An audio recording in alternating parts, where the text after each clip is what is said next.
बीज रूप जो माया है वो बरगलाती है। क्या? जब इब्राहिम आ जाता ना तो बीज रूप माया ने मरगल आया, तो वो माया की बुद्धि में कहां से ये बात आई है? कहीं से आती है या माया जो है वो तो बेटी है ना।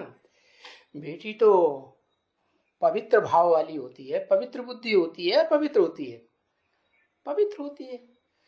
तो उस माया में ये बात कहां से आई है?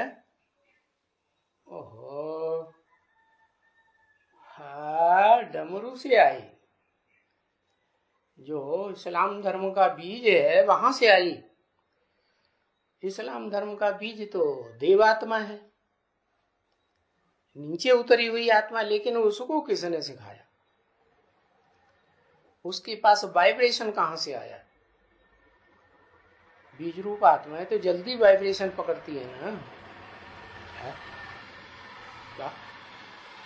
बीज हैं वो बड़े बुद्धि के वाइब्रेशन को पकड़ने वाले मन बुद्धि से तीव्र हो जाते हैं। तो है वो बीज रूप आत्मा कहां से पकड़ती है?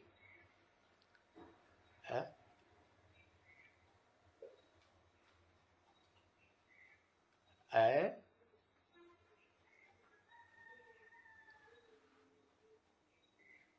अरे यादगार बनी हुई है,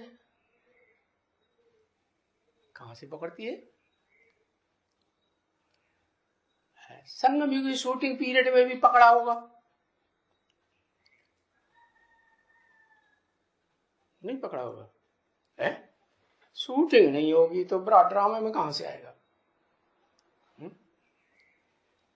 शूटिंग पीरियड में भी प्रसिद्ध है क्या? योग माया मंदिर। कैसी माया है? योग लगाने वाली। क्या? लेकिन माया भी योग है क्या? अच्छा है या खराब है? योग लगाने वाला जो योग है वो श्रेष्ठ योग कौन सा होता है? अव्यभिचारी या व्यभिचारी? अव्यभिचारी योग अच्छा होता है। और योग भी व्यभिचारी हो जाए, योग माने लगाव, लगन, अटैचमेंट, वो व्यभिचारी हो जाए तो फिर दुखदाई होगा या सुखदाई होगा? क्या होगा? दुखदाई होगा। तो बीज रूप जो माया है वो ये वाइब्रेशन कहां से पकड़ती है? उस वाइब्रेशन को पकड़ाने वाला कौन? कौन सी आत्मा है? अरे कौन सी आत्मा? कोई आत्मा होगी ना जिसकी बुद्धि में ये बात होगी कि जो सृष्टि है सृष्टि की पैदाइश सुख लेने से ही होती है क्या? चाहे वो ज्ञान इंद्रियों का सुख हो, चाहे कर्म इंद्रियों का सुख हो, तो कोई आत्मा इस सृष्टि पर ऐसी है जो पहले पहले नंबर की है क्या? इब्राहिम, वो इब्राहिम की आत्मा में ये वाइब्रेशन है ही नहीं क्या कि ज्ञान इंद्रियों से भी कोई सृष्टि पैदा हो सकती है? नहीं है। उसकी बुद्धि में तो यही है, आत्मा में संस्कार भरा हुआ है कि ये सृष्टि जो है वो कर्म इंद्रियों के सुख से चलती है, और कर्म इंद्रियों में मुख्य कर्म इंद्रिय है काम इंद्रिय। तो वो वाइब्रेशन को पहले पहले कौन पकड़ लेती है? आत्मा। कोई आत्मा है जो पहले पहले पकड़ती है? माया पकड़ती है। और माया तो बेटी है, फिर कैसे पकड़ती है? पवित्र बुद्धि है? मन बुद्धि पवित्र है और देह भी पवित्र ही होगी या पवित्र होगी? देह भी पवित्र, सुंदर होगी या भौड़ी होगी? सुंदर ही होगी। तो वो कैसे पकड़ती है? अरे उस माया की कोई रचना है?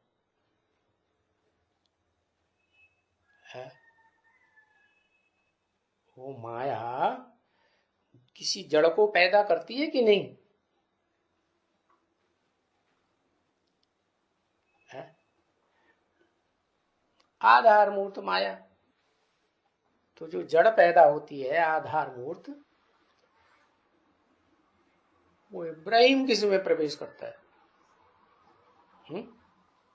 उसी में प्रवेश करता है। किस में? आधार मूर्त माया में प्रवेश करता है। और वो आधार मूर्त आत्मा माया वो कहां से जन्म लेती हुई आई? ऊपर से आई परम धाम से, या सुखधाम से स्वर्गधाम से जन्म लेती हुई आई है? सुखधाम से जन्म लेती हुई आई।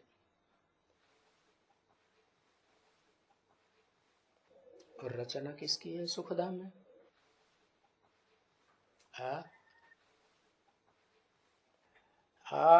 रचना है पहले नारायण की, कृष्ण की रचना है। जो कृष्ण वाली आत्मा है दृष्टि से सुख भोगती है, सृष्टि चालू कर देती है। तो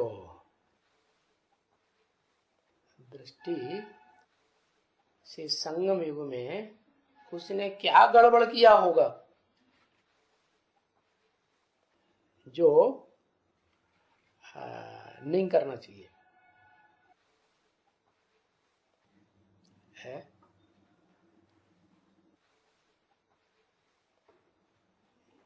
विचार नहीं करना चाहिए है। आंखों से दृष्टि का विचार शुरू किया और इस विचार में पहली पहली शिकार बनी जो आत्मा, वो उससे पैदा होने वाली सेकंड नारायण बनती है। वो ही सेकंड नारायण जब नीचे गिरता है जन्म लेते लेते सुख भोगते भोगते, तो उस नारायण वाली आत्मा में ही इब्राहिम प्रवेश कर जाता है। और प्रवेश करके वो अपना काम करेगा। क्या काम? कैसा करेगा? धर्मानुकूल काम करेगा या बलात्कार भी करेगा? वो बलात्कार करता है। उसकी बुद्धि में वो बात है ही नहीं जो बाप आकर के राजयोग सिखाते हैं, जिसकी यादगार शिव बाबा के मंदिरों में बनी हुई है। क्या? प्रवृत्ति मार्ग की यादगार है। शिवलिंग लोग तो समझते नहीं है कि लिंग क्या है, शिव क्या है। एक तरफ कहते हैं कि शिव तो निराकार है। अब जब शिव निराकार है तो उसको लिंग कहां से आ गया? वास्तव में जिसमें प्रवेश करता है आदम में, वो उसकी बात है। वो आदम इस सृष्टि रूपी रंगमंच की वो आत्मा है जो सारी मनुष्य सृष्टि का बाप है, मनुष्यों का जन्मदाता है। तो वो आत्मा जो मनुष्यों का जन्मदाता है, आदम कहा जाता है, आदिदेव कहा जाता है, उसे कहते हैं शंकर। तो जो शंकर है शिवलिंग में, वो वास्तव में लिंग है, क्योंकि वो ही मूर्तिमान होता है, साकार होता है। शंकर देवता साकार होता है या निराकार होता है? साकार होता है ना। तो साकार होगा तो लिंग भी होगा। तो वो लिंग जो मूर्तिमान होता है उसमें शिव प्रवेश करके वो तरीका सिखाते हैं। क्या तरीका? कि मेरी याद में निरंतर रहोगे तो तुम्हारी कर्मेंद्रियां और ज्ञानेंद्रियां सुख नहीं भोग सकेंगी। क्या? कर्म जो है अकर्म हो जाएगा। तो वो काम तो उसने किया संगम की शूटिंग में। और ये जो सतयुग का कृष्ण है पहला प्रिंस, वो क्या काम करता है? वो दृष्टि से सृष्टि तो शुरू करता है लेकिन विभिचारी दृष्टि भी बन जाती है या नहीं बन जाती है? मनुष्यों की जो इंद्रियां हैं वो विभिचारी बनती हैं कि नहीं बनती है? तो बनती है। और बनती है तो ये कोई न कोई तो निमित्त बनेगा कि किसके साथ ज्यादा लगाव जाता है दृष्टि का है। क्योंकि मम्मा तो पहले ही शरीर छोड़ देती है, छोड़ती कि नहीं? और मम्मा ने शरीर छोड़ा और मम्मा की शरीर छोड़ने के बाद सबसे जास्ती खातिरी किसकी होने लगी? जिसकी बहुत खातिरी होने लगी वो उसके अंदर भाव भरा हुआ था कि अगर मम्मा बाबा की गद्दी पे मैं बैठूंगी तो मैं ही बैठूंगी और किसी को नहीं बैठने दूंगी। तो वो बैठ गई और उसने भी वही धंधा शुरू कर दिया। क्या? दृष्टि का लेना, दृष्टि का देना, बस वो योग हो गया। और ये समझाने कि वास्तव में ये राजयोग क्या होता है और राजयोग सिखाने वाला कौन होता है, और सबसे पहले नंबर में इस षष्ठी रूपी रंगमंच पर राजयोग सीखने वाला कौन होता है, जाना? जाना? तेरा भला आधा सोता जाता है तो बुद्धि में कहां से बैठे? माता जी उसकी बुद्धि में बैठता है क्या? राजयोग सिखाने वाला कौन? किसकी बुद्धि में? किसकी बुद्धि में बैठता है राजयोग सिखाने वाला कौन? किसकी बात हो रही है? प्रभु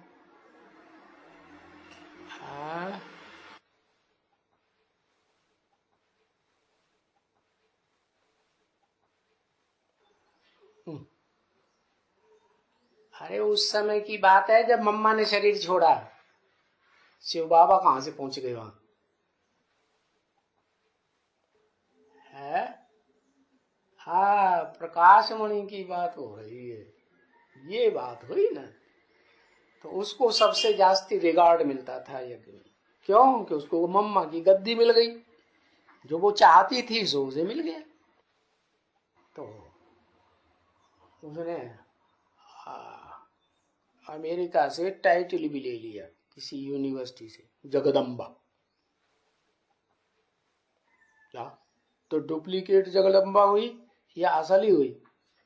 डुप्लीकेट। विभिचारणी कहे कि अव्यभिचारणी? विभिचारणी। तो जिस बीज रूप आत्मा से जन्म लेती है वो जन्म लेने वाली भी वैसी होगी, वर्ल्ड मदर बन तो गई है, विभिचारणी होगी या व्यभिचारणी होगी? विभिचारणी। तो वही आत्मा जन्म लेते लेते सतयुग से त्रेता तक, त्रेता से कलयुग तो बाद में आएगा, पहले द्वापर युग आता है ना। तो द्वापर के आदि में वही आत्मा निमित्त बनती है इब्राहिम का शरीर लेने के लिए। इब्राहिम की आत्मा जो पवित्र ऊपर से आती है ना, तो वो उसमें प्रवेश करती है।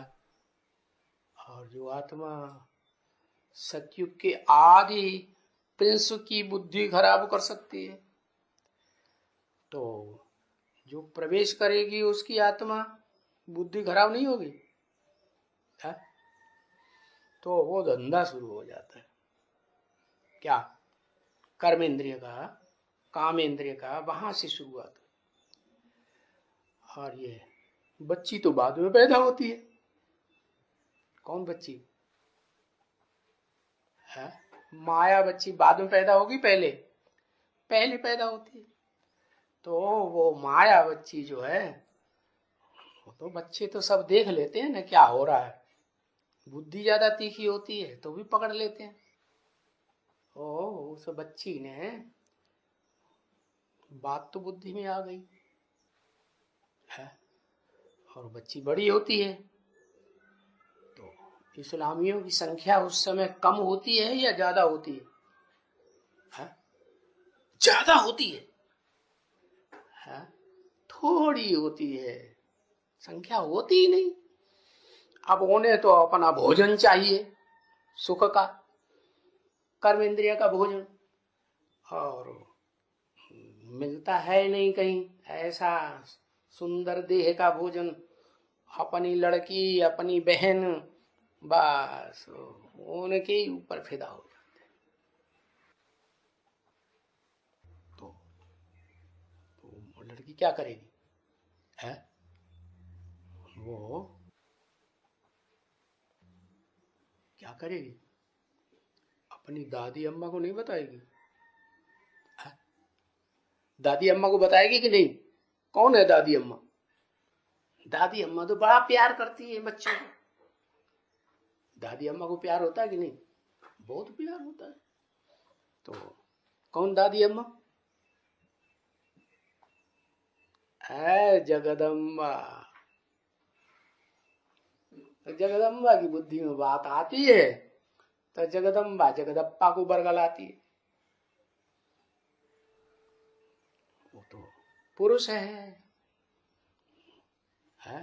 पुरुष की तो कमजोरी होती है। क्या? द्वैतवादी द्वापर युग से जब आत्मा नीचे उतरती है तो कमजोरी आती है कि नहीं? और कमजोरी तो पहले भी थी। सतयुग त्रेता में देवताओं में कमजोरी नहीं थी है? स्त्री जाति के प्रति आकर्षित होने की थी या नहीं? हाँ, कोई से भी, कोई इंद्रिय से भी वो कमजोरी थी या नहीं थी? थी। तो वो कमजोरी जो है वो प्रजापिता को पकड़ लेती है और वो बरगलावे में आ जाता है। तो उसने तो सीखा हुआ है संगम युग से ही। शिव बाबा ने क्या सीख दी है?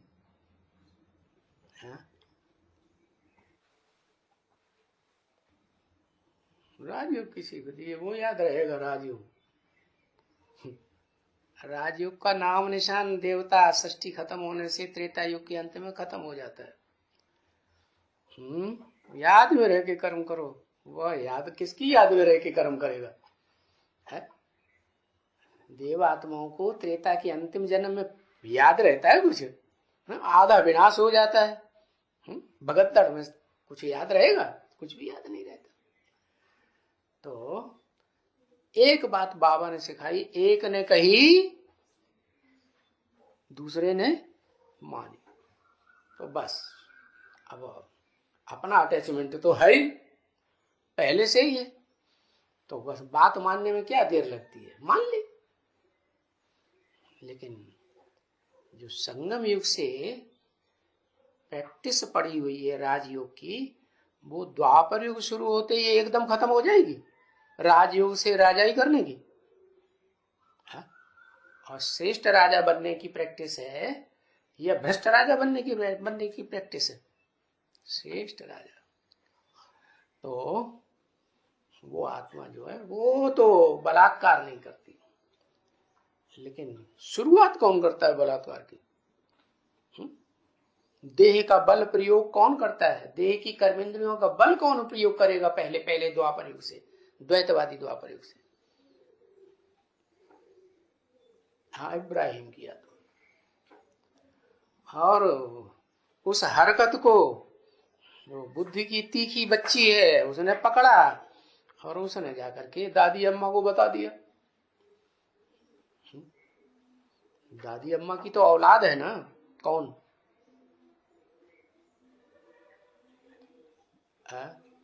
हाँ, वो जो इब्राहिम का आधार मूर्त बनता है ना, वो दादी अम्मा की औलाद है ना। तो बस वो माया का काम शुरू हो गया। माया सबसे ज्यादा पावरफुल हुई या रावण ज्यादा पावरफुल हुआ? रावण कहते हैं पुरुष प्रकृति को और माया कहते हैं स्त्री प्रकृति को। तो राज्य किसका कहा जाए? मायावी राज्य शुरू हो गया। तो बताया वो मायावी राज्य शुरू होते होते 2500 वर्ष के बाद नीचे नीचे गिरते गिरते एकदम सारी सृष्टि में वही मायावी राज्य शुरू हो जाता है। माया किसे कहते हैं? माया छुप के काम करने वाली होती है या प्रत्यक्ष काम करती है? छुप के काम। तो वो कर्मेंद्रिय से जो काम संसार में चल रहा है वो चोरी से चल रहा है। क्या? भ्रष्ट कर्मेंद्रियों का कार्य।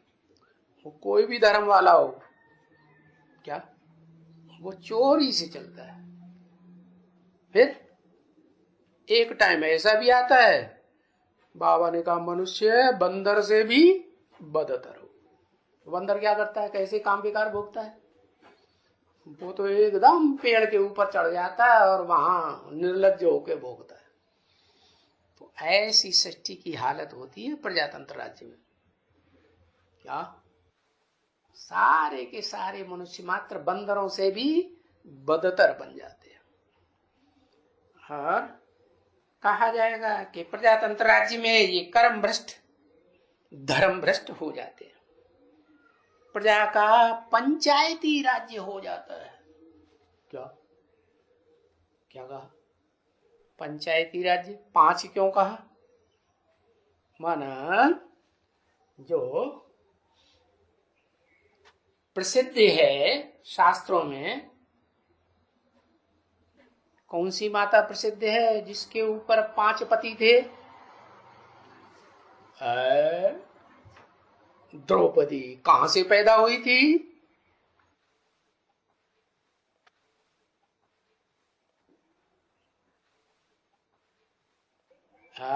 यज्ञ कुंड से। वो यज्ञ कुंड कहाँ है? शास्त्रों में तो लिख दिया अग्नि का कुंड था।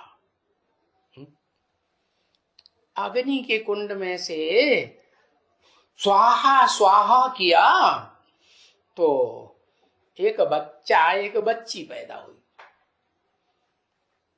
बच्ची का नाम द्रौपदी पड़ा। तो अब कोई अगर ये परंपरा शुरू हुई थी तो वो परंपरा आज क्यों नहीं देखी जा रही? कहीं यज्ञ कुंड से कोई बच्चा बच्ची पैदा हुआ आज का? सब अंधश्रद्धा की बात है। ये द्वापर युग से द्वैतवादी धर्म पिताएं आते ही हैं ये अंधश्रद्धा फैलाने के लिए। तो उस अंधश्रद्धा से प्रभावित होकर के ये जो भारतवासी देवताएं थे सतयुग त्रेता में, वो ऋषि मुनि तो बनते हैं, पवित्रता के उनके संस्कार तो हैं, कोशिश तो करते हैं पवित्र रहने की, लेकिन ये जो जो पावरफुल आत्माएं आती है ना, इब्राहिम बुद्ध क्राइस्ट वगैरह, इनके प्रभाव से प्रभावित होते रहते हैं। तो अब ये सृष्टि तो काजल की कोठरी होती जा रही है, काले कर्म की। दुनिया का सबसे बड़ा काला कर्म कौन सा हुआ जो छुप के किया जाता है?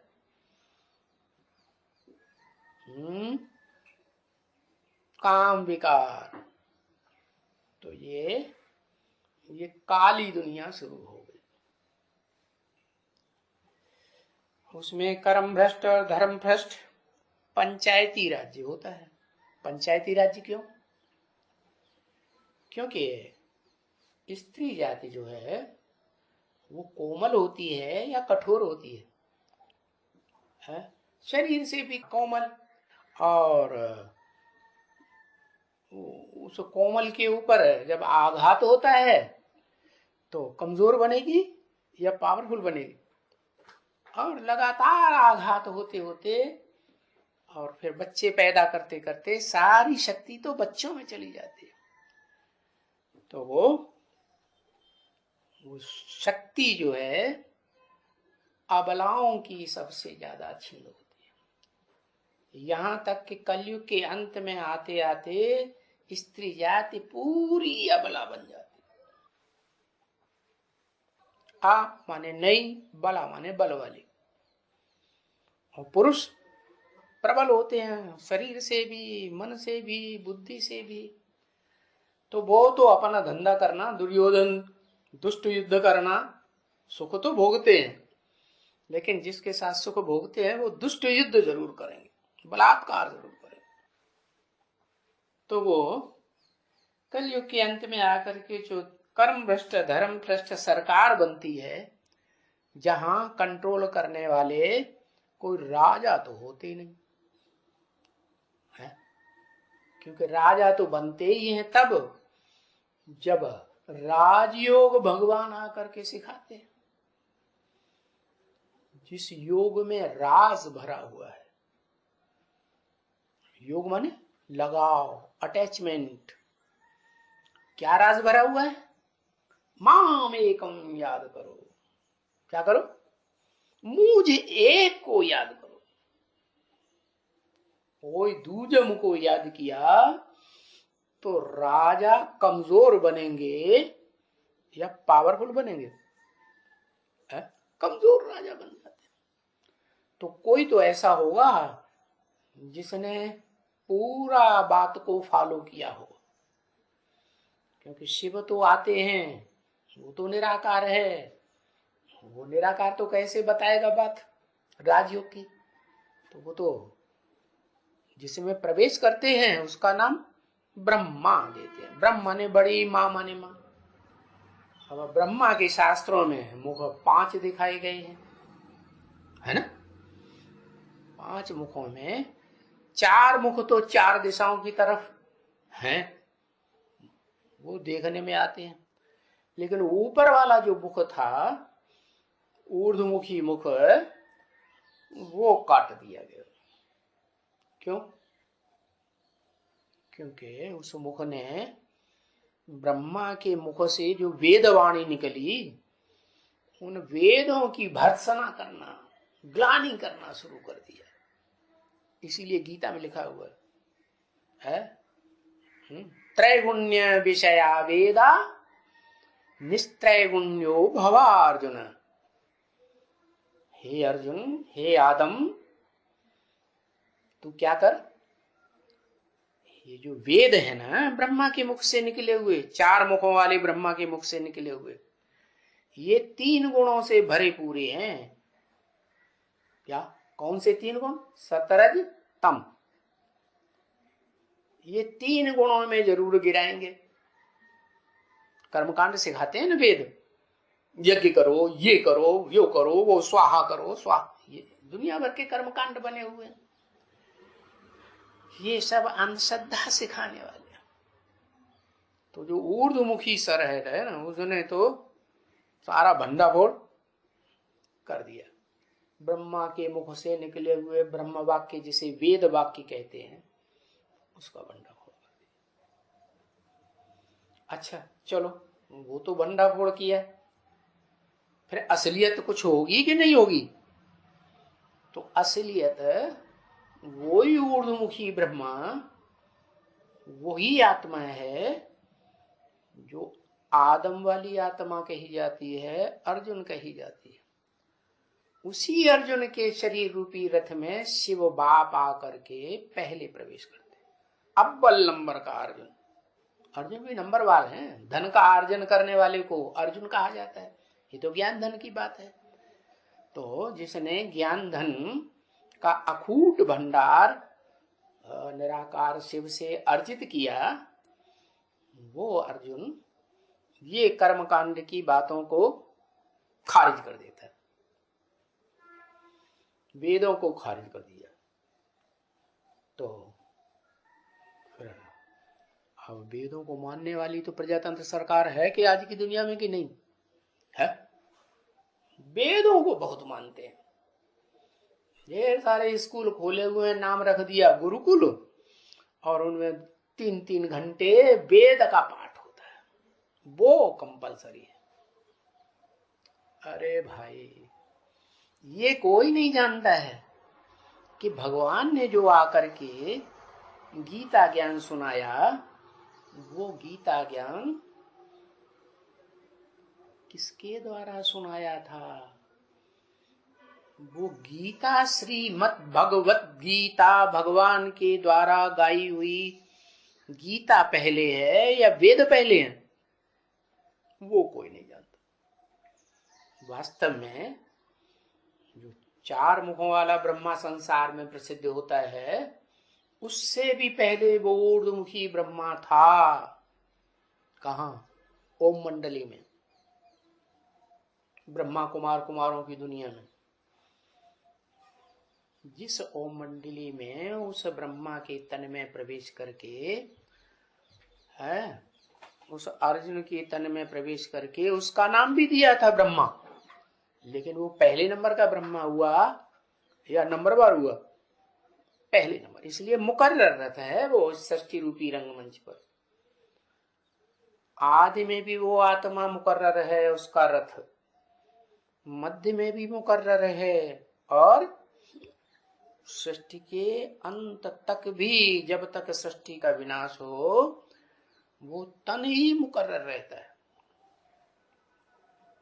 तो बताया ये धर्म भ्रष्ट कर्म भ्रष्ट राजाओं की सरकार है, जो राजा भगवान ने आके बनाया था, क्योंकि भगवान का नारा ही है क्या? स्वतंत्र रहो।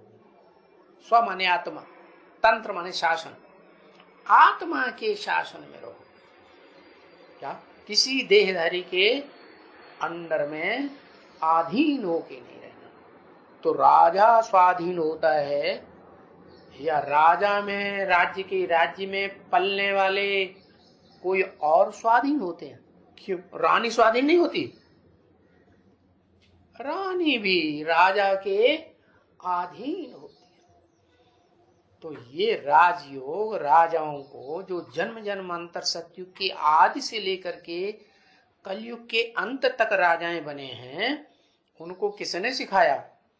उसी निराकार शिव ने आकर के अकूट ज्ञान का भंडार राजयोग का दिया, और उसने अर्जुन को, अव्वल नंबर अर्जुन को, जिसे ऊर्ध्वमुखी ब्रह्मा कहा जाता है, ऊपर वाला मुख, उसको सिखाया। लेकिन जब सिखाया था तब प्रवेश किया ना, तो उस ब्रह्मा को पता ही नहीं रहता है कि किसने प्रवेश किया। क्या पता रहता है? क्यों? शिव ने प्रवेश किया और पता क्यों नहीं रहता है? क्योंकि मैं जब प्रवेश करता हूं, तो जिसमें प्रवेश करता हूं उसको भी पता नहीं चलता, और देखने वालों को भी, सुनने वालों को भी, समझने वालों को भी पता नहीं चलता। जैसे दादा लेखराज ब्रह्मा में शिव प्रवेश करते थे, तो कोई को पता चलता था? नहीं। मुरली में तो आया है, क्या इन ब्रह्मा को भी पता नहीं चलता? तो जब पता ही नहीं चला, तो जो शास्त्रों की पुरानी बातें चली आ रही हैं ज्ञान ध्यान की, वही बात बुद्धि में बैठी होगी कि दूसरी बात बैठी होगी? वही बात बुद्धि। और उसको ये तो पता चल गया कि दादा लेखराज ने साक्षात्कार भक्ति मार्ग के होने के बाद अपने गुरु से जानकारी ली, क्योंकि 12 गुरु जिंदगी में किए थे, उन गुरुओं की तफ्तीश की, कोई तो जिंदा होंगे।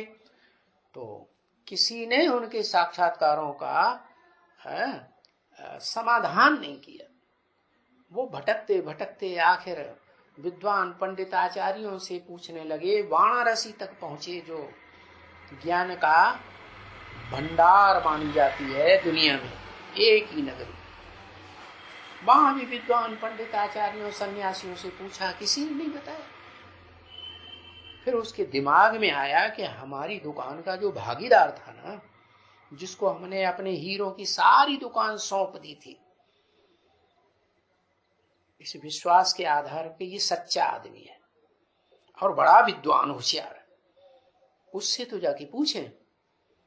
तो उससे जाके पूछा तो उसने बता दिया, चारों पांचों प्रकार के जो साक्षात्कार हुए क्लियर अर्थ बता दिया।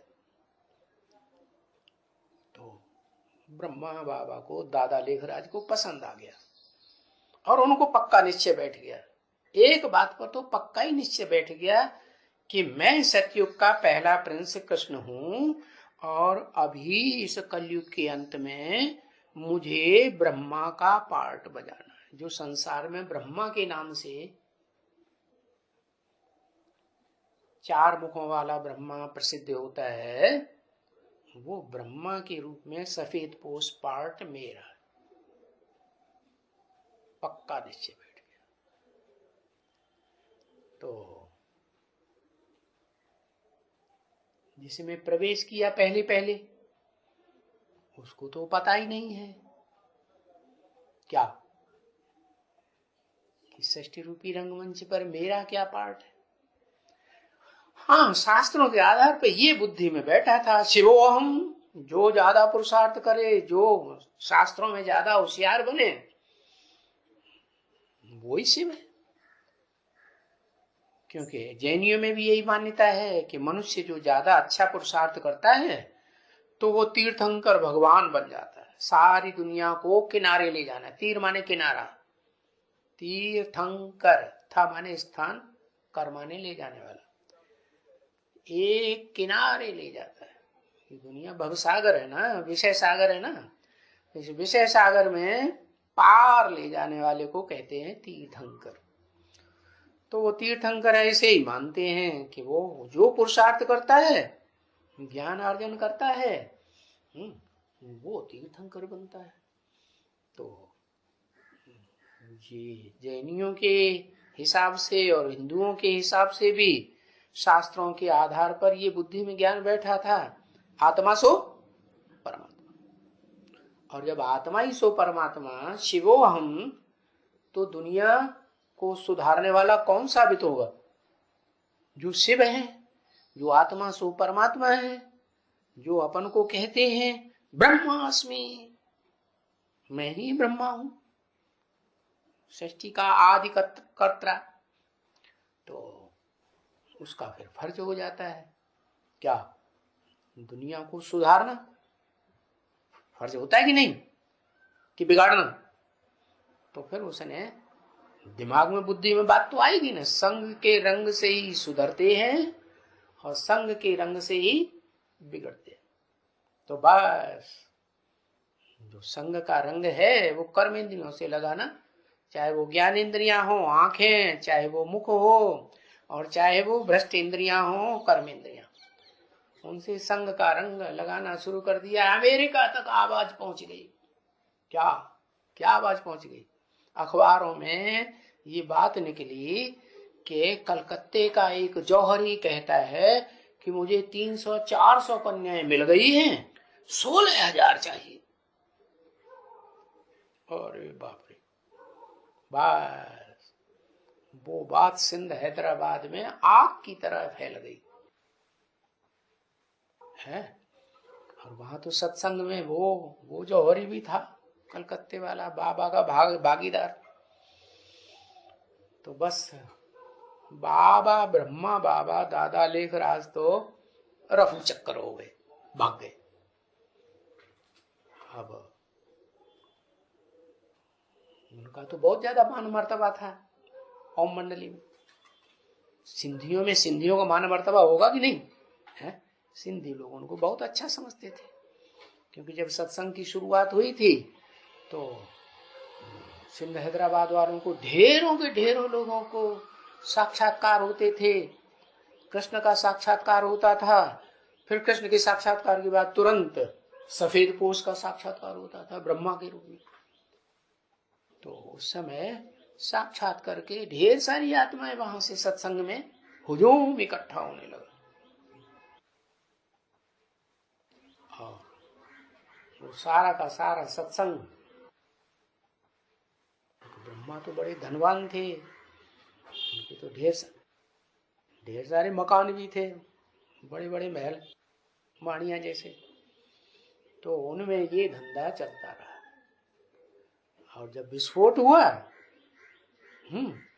तो सिंध के जो बड़े बड़े धनाढ्य लोग थे, जिनकी कन्याएं माताएं वहां आई हुई थी, वो तो बम फटाका कर देंगे। और ब्रह्मा बाबा गए भाग। तो लोगों की श्रद्धा तो ब्रह्मा बाबा के ऊपर थी सिंध हैदराबाद में। उनके न होने पर फिर जो भागीदार था उसका बुरा हाल होगा या अच्छा हाल होगा? बुरा हाल। क्यों बुरा हाल होगा? है? अरे भगवान ने प्रवेश किया है, जो इस दुनिया में पार्ट बजाने वाली आत्माओं के बीच में ऊंचे से ऊंची हस्ती है, तो बुरा हाल क्यों हो? अखूट ज्ञान का भंडार है वो आत्मा, वो उसी तन में विराजमान है। लेकिन अरे विराजमान है वो तो ठीक बात, लेकिन क्या जिसमें विराजमान है उसने पहचाना? तो उसने जो कुछ किया वो उसकी गलती हुई या नहीं हुई? गलती हुई है? शिवो हम गलती हुई? ज्ञान था इस बात का है? इस सृष्टि में हर आत्मा पुरुषार्थ करके शिवो हम नहीं बन सकती, क्योंकि शिव का तो एक मुकर्रर रथ होता है, बाकी टेम्परेरी रथ होते हैं।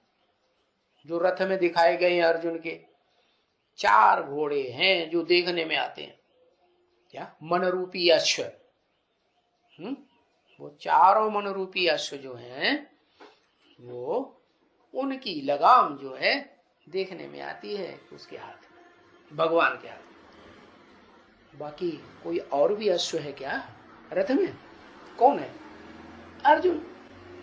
अर्जुन वाली जो आत्मा है वो तो बड़ा प्रबल है, मन बुद्धि का बड़ा बड़ा सबसे बड़ा क्या कहेंगे, शक्तिशाली कहेंगे ना। तो वो गुप्त रहती है, दिखाई नहीं पड़ती किसी, वो घोड़ा नहीं किसी को दिखाई पड़ता। लेकिन क्या उसने पहचाना? नहीं पहचाना। तो पहचाना ही ज्ञान ही नहीं था। ज्ञान माने जानना, पहचानना। जब ज्ञान ही नहीं था तो गलती कहेंगे है? नहीं गलती कहेंगे। तो गलती कहें या न कहें, दुनिया तो छोड़ने वाली नहीं है। तो बस उस समय कोई ब्राह्मणों ने, ब्रह्मा कुमार कुमारियों ने साथ नहीं दिया, सब चौकड़ी मार के भागने लगे और उसकी हत्या कर दी गई। इसलिए मुरली में आया है क्या क्या क्या आया है? लाश भी गुम कर दी। इसलिए शास्त्रों में ये लिखा है, भगवान का जो विराट रूप है ना, उस विराट रूप में सारा शरीर तो दिखाते हैं लेकिन चोटी नहीं दिखाते हैं। क्या? ब्राह्मणों को नहीं दिखाया है, देवताएं दिखाए हैं, ऋषि मुनि दिखाए हैं, असुर दिखाए हैं, जानवर दिखाए हैं, पशु पक्षी भी सब दिखाए। लेकिन जो सबसे ऊंचा धर्म है ब्राह्मण धर्म, जो ब्रह्मा के मुख से पैदा होता है। क्या? ब्राह्मण कहां से पैदा हुए? ब्रह्मा के मुख से है? शिव भगवान निराकार ने जो ज्ञान सुनाया, अखूट ज्ञान का भंडार दिया, तो उससे ब्राह्मण पैदा हुए, न कि गोद से पैदा हुए। गोद से पैदा होने वाले ब्राह्मण अलग, वो नीची कैटेगरी के, जिन्हें गोद का बड़ा अभिमान। लेकिन मुख से जो पैदा होते हैं, भगवान आता किस लिए है? गोद लेने के लिए आता है कि ज्ञान देने के लिए आता है? ज्ञान देने के लिए आता है ना। तो ज्ञान तो मुख्य चीज हुई ना। ऋते ज्ञानान्य मुक्ति, बिना ज्ञान की तो मुक्ति होती नहीं। बिना गोद के मुक्ति नहीं होगी ऐसा कुछ कहा नहीं। होगी भी तो गोद में का जिनको अभिमान है उनकी पूरी मुक्ति नहीं होगी। 84 जन्म की, क्या कम जन्म की मुक्ति होगी दुखों से, या पूरे 84 जन्म की मुक्ति हो जाएगी? नहीं होगी। तो यही बात है कि जिन्होंने राजयोग सीखा, वो राज की बातें जानी, वो राजाएं बन गए। और वो राजाई का ज्ञान जिन आत्माओं में आता है वो रुद्र के बच्चे, रुद्राक्ष की माला कही जाती है। क्या? अक्ष, अक्ष माने आंखें। आंखें असली रूप में देखने वाले कान है, नाक है, मुख है, इंद्रियां, कर्मेंद्रियां हैं। संसार को कौन देखता है? सारा संसार आंखें ही देखती है। तो वो आंखें जो हैं वो भगवान की मुख्य रूप से आंखें दो हैं, विराट रूप में दिखाई गई। क्या? लेफ्ट और राइट। कौन सी लेफ्ट?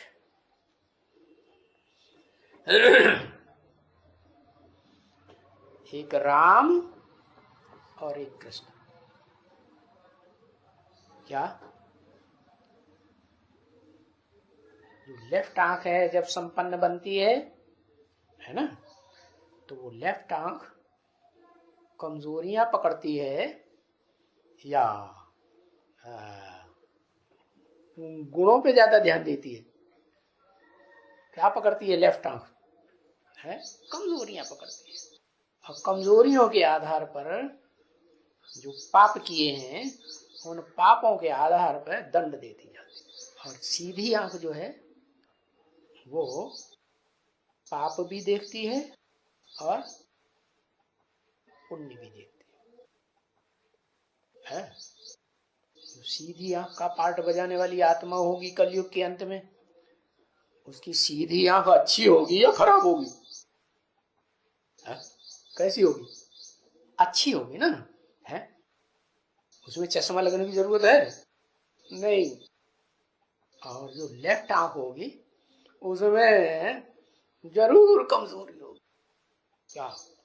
अंधकार। आजकल तो कंप्यूटर बन चुके हैं, कंप्यूटर में आंख का पूरा ही अंदर तक देख लिया जाता है? तो कोई देखेगा तो उसे पता चलेगा कि हाँ आंख के अंदर बड़ा काला होल है।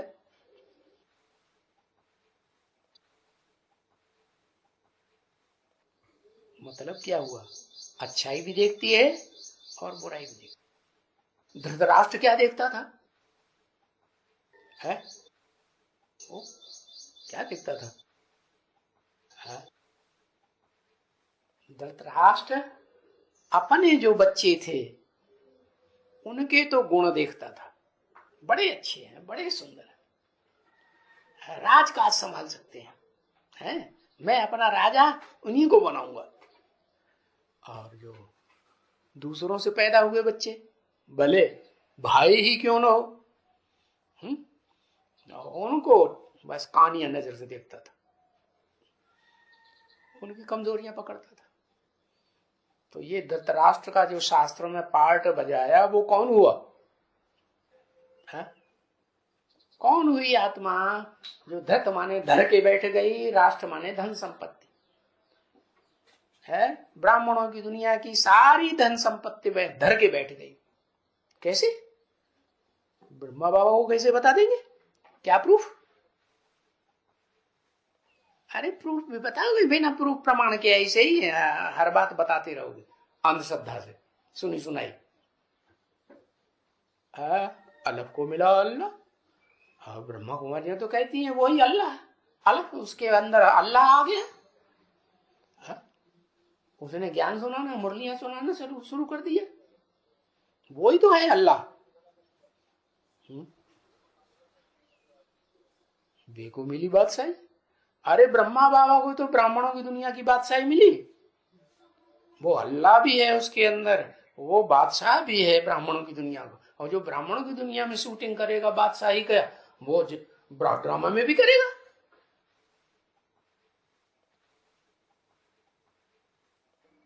अरे सब भूल गए। कैसे? प्रॉपर्टी? कौन सी प्रॉपर्टी? कहाँ की प्रॉपर्टी? कहाँ की बात है? है दुकान की प्रॉपर्टी। दुकान की प्रॉपर्टी जिसको सौंप दी तो उससे धतराष्ट्र हो गया।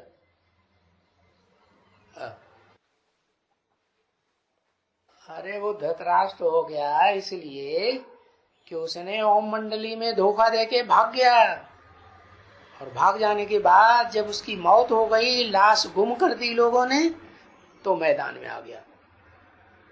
और सन 47 से ब्रह्मा कुमार कुमारियों की संस्था चालू कर दी। ब्राह्मणों की दुनिया की राजाई लेके बैठ गया कि नहीं है? बैठ गया। तो धृतराष्ट्र हुआ कि नहीं? धृत माने धारण कर लिया, धर लिया। राष्ट्र माने धन संपत्ति, स्थूल धन संपत्ति। ज्ञान की धन संपत्ति जो थी लेने वाले उन ब्राह्मणों के ऊपर कब्जा करके बैठ गया। नाम क्या दिया? ये संस्था का नाम क्या दिया उस समय से? ब्रह्मा कुमारी ईश्वरी विश्व, माने अपने नाम के ऊपर उस संस्था का नाम डाल दिया, ब्रह्मा कुमारी ईश्वरी विश्वविद्यालय। क्यों भैया? ब्रह्मा का अर्थ होता है बड़ी अम्मा।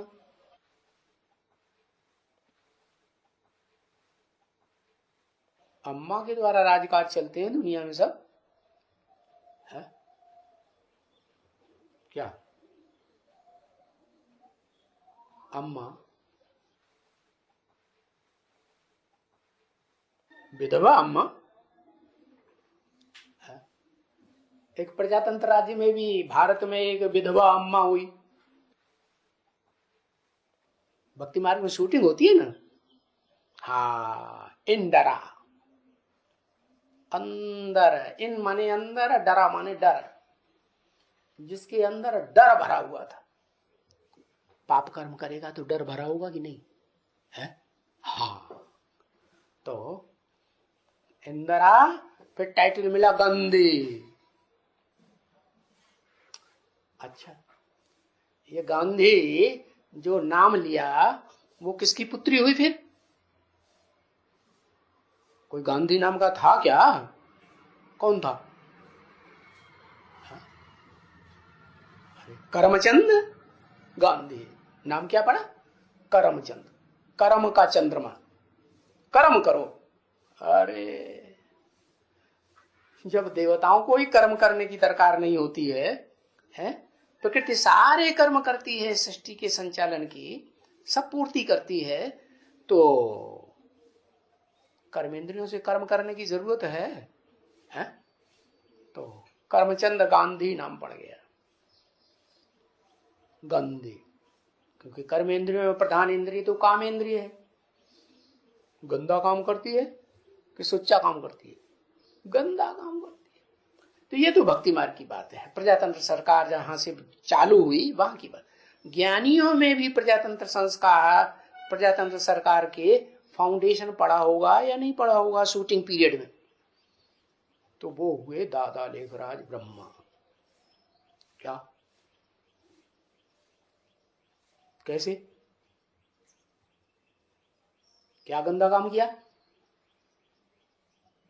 मुरली में बोला है तुम बच्चे तो ऐसे नहीं करेंगे। बाप बैठ करके, शिव बाप बैठ करके एक एक को सताश देते हैं दृष्टि का। इसलिए कहते हैं आंखें खोल के बैठो, नहीं तो दृष्टि का संग का रंग कैसे मिलेगा? मिलेगा? नहीं मिलेगा। तो ये धंधा तुम बच्चे तो नहीं करेंगे। लेकिन ब्रह्मा ने क्या किया? वो ही धंधा चालू कर दिया। और उनकी गद्दी की जो मालिक बना, जो आत्मा, उसने भी क्या धंधा का चालू कर रखा? हाँ, वो ही धंधा चालू रखा, आंखों के बेविचार का, और नाम दे दिया राजयोग। राजयोग का नाम क्यों बदनाम कर दिया? राज जिसमें राज भरा हुआ है, क्या मां हम एकम याद करो है? आंखों से एक के अलावा दूसरे को देखेंगे तो याद आएगा कि नहीं आएगा? याद व्यभिचारी बनेगी या अव्यभिचारी बनेगी? चलो आंख की बात छोड़ दो, मुख ले लो, मुख से बातें करते हैं, तो एक के छोड़ करके अनेकों से बातें करेंगे या कोई से भी बात करेंगे तो वो याद आएगा कि नहीं आएगा? याद आएगा। सारी कर्मेंद्रियां जिसकी कान से बातें सुनेंगे, कान से सुनाएंगे, तो वो याद आएगा कि नहीं? बातें कान की सुनी हुई बातें, सुनाई हुई बातें भी याद आएंगी। तो व्यभिचारी याद होगी या अव्यभिचारी याद होगी? क्या होगा? व्यभिचारी याद होगी, और व्यभिचार से नरक बनता है। क्या कहेंगे नरक कैसे बना? अरे नरक बनाता है। तो पहला नर कौन आया द्वापर युग से? द्वैतवादी द्वापर युग से है। पहला नर किसे कहें? है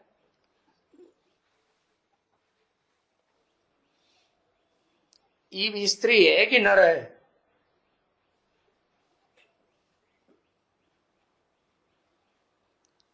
इब्राहिम।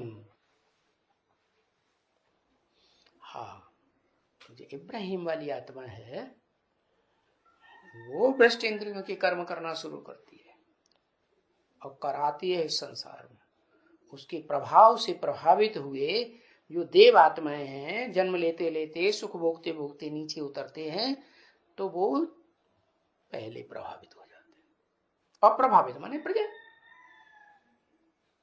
और सारी दुनिया जानती है, भारतवासी भी जानते हैं कि भारत की देव आत्माएं ही नीचे गिरती हैं तो विधर्मियों से प्रभावित होती है, चाहे वो ऋषि मुनि ही क्यों न हुए हों, वो भी प्रभावित होते। तो उन धर्म पिताओं की प्रजा बनेंगे कि नहीं? और सारे ही प्रजा बनेंगे ऋषि मुनि, कोई बचेगा भी है? कोई नहीं बचेगा। वाह भैया, ये तो खूब बताई। कहते हैं कोई, हाँ कौन बचेगा? एक है ऋषि मुनियों में जो नहीं बचता है, वो प्रजा नहीं बनता उनकी। कौन? प्रजा पिता। अरे प्रजा का पिता 500-700 करोड़ का कलयुग के अंत में होगा या द्वापर में होगा? आ गया प्रजापिता व्यास। क्या व्यास है जिसके लिए गीता में भी व्यास प्रसादात, व्यास की प्रसन्नता से ये गीता ज्ञान मिला। यानी ये वो ही आत्मा है जो सृष्टि के आदि में शूटिंग पीरियड में क्या बनी थी? प्रजापिता थी है, और पुरुषार्थ करके शंकर नामधारी बनी काम के आधार पर। क्या आत्माओं का संकरण हुआ एक ही शरीर में?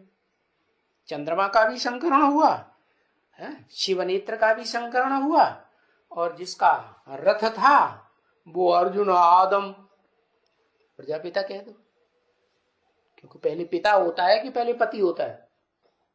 आत्मा क्या होती है पहले? है? पहले क्या होती है?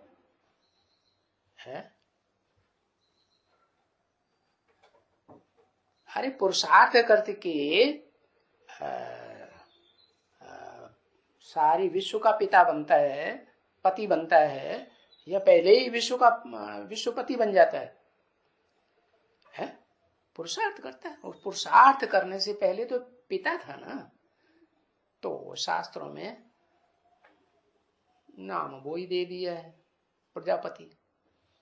वास्तव में प्रजापति नाम जो है वो सृष्टि के अंत का नाम है। क्या 500-700 करोड़ विश्व धर्मों की आत्माएं जब प्रजा बनती हैं धर्म पिताओं की, तो वो 500-700 करोड़ प्रजा होती है टोटल मिला के सब धर्मों की। तो उसका कोई पिता है जो संसार में प्रत्यक्ष होता है। पतित तन वाला होगा, पावन तन वाला होगा?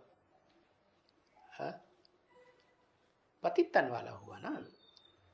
500-700 करोड़ पतित हैं या पावन है? पतित है। तो पहले होता है पतित, फिर बाद में होता है पावन। ओम शांति।